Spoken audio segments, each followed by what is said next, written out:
Maintenant, il faut emprunter les moyens adéquats, ne pas faire les suchages, ne pas vraiment s'exposer sur la route en venant au pèlerinage pour éviter donc les accidents.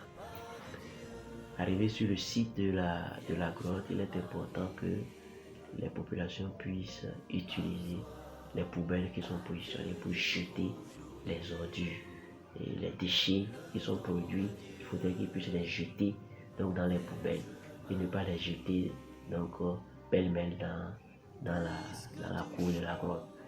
Nous avons les dispositifs de lave-mains qui sont positionnés. Il faudrait que régulièrement que les gens puissent se laver les mains à l'eau et au savon. Il y a les toilettes qui sont positionnées, les toilettes mobiles, il y a les toilettes ordinaires qui sont là. Pour faire les besoins, il faut se rendre vers ces sites-là pour faire ses besoins et ne pas s'exposer. Je voudrais aussi demander aux populations, aux femmes qui vendent à manger, que l'environnement soit assaini, les conditions de préparation, les conditions de service pour les pèlerins aux abords des routes soient donc dans des conditions optimales.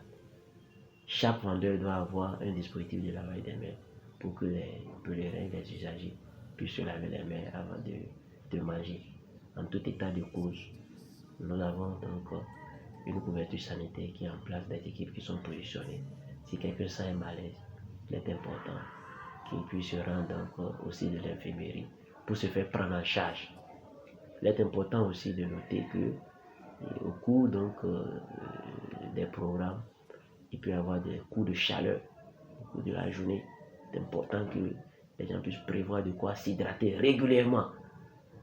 Surtout vers 10h, 11h, midi, la journée, il peut faire chaud. Il faut que les gens s'hydratent correctement pour éviter des situations qui peuvent déranger.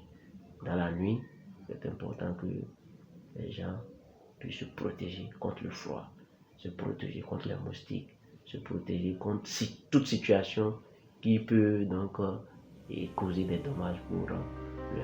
Puisque tu demeures avec nous pour l'Angélus, Vierge Marie. Prêt pour accueillir.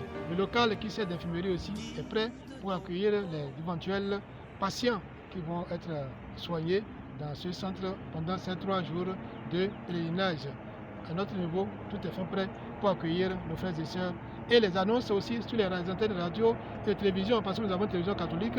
Je suis déjà passé là-dessus pour annoncer les mesures sécuritaires qui sont prises en matière de santé, radio élément, radio immaculée. Tout ça là, j'ai passé des annonces pour garantir la bonne tenue de nos frères et sœurs en matière de pèlerinage ici, les 22, 23 et 24 prochains. Vierge Marie.